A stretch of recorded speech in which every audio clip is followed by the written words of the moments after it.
Alrighty, it's gonna be windy because I got the 260 air conditioner on.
Well, that concludes the first real road trip. Took her about 20 miles today.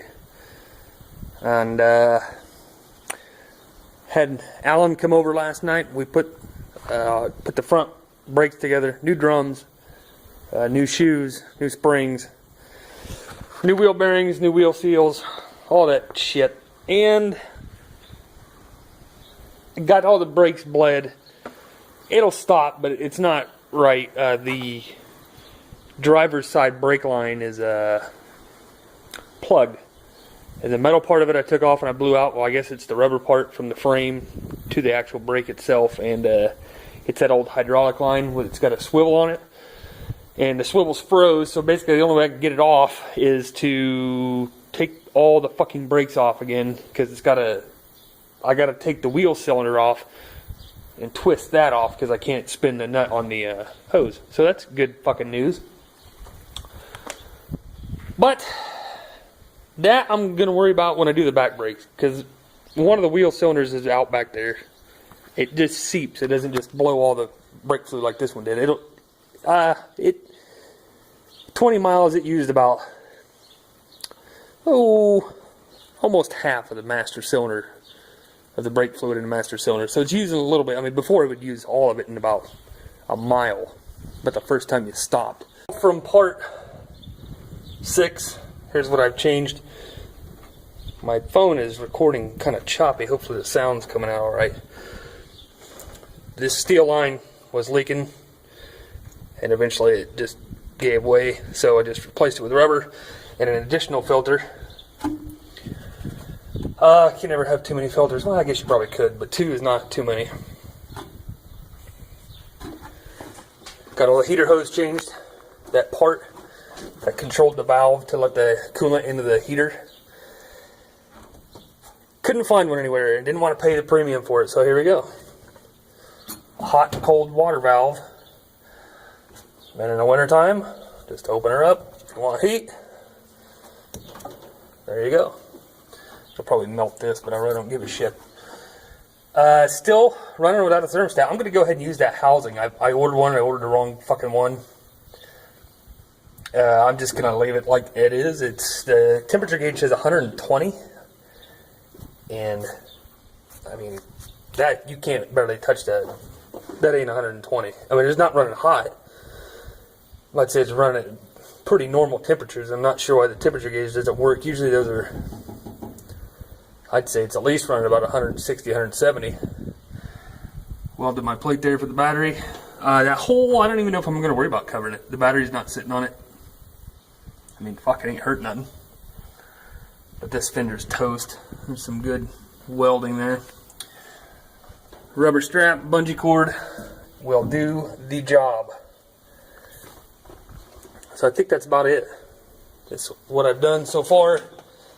I'm glad I didn't make videos of the brake process because there was a lot of cussing. I hadn't dealt with brake drums. Pardon me, drum brakes in 22 years.